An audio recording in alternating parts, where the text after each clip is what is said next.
This girl deliberately tore off a spider's legs. Her mother saw this and slapped her hard across the face. The girl frantically apologized. She promised she'd never pull off spider legs again, only dragonflies and other bugs. But this made her mother hit her even harder. The girl had no clue what she did wrong. Because of her twisted nature, she grew up to become one of the world's top assassins. One day, she received an assignment. The client opened a briefcase full of cash right in front of her, but he had only one request: to end his own life. Lugio didn't waste any time. She threw a blade straight at him, then tried to grab the money and leave. But the next second, the client sat there completely unharmed. Lugio immediately attacked again, but no matter what she tried, he remained untouched. Now Lugio was totally confused. Turns out, this man's name was Yugal. He was a vampire who'd lived for thousands of years. Living that long made him tired of everything. Now all he wanted was to die. But Lugio couldn't grant his wish. Instead, she just made him suffer twice for nothing. Feeling helpless, Lugio bowed her head and apologized. ごめんなさい。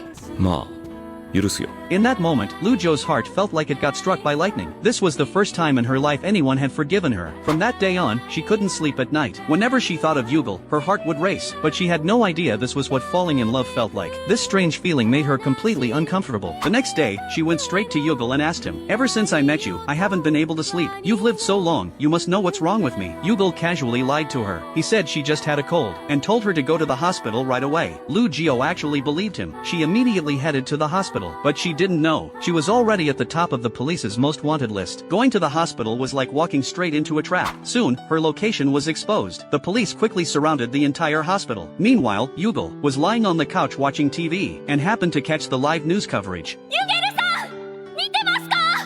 風邪じゃありませんでした。そしたらお医者さんが言うの。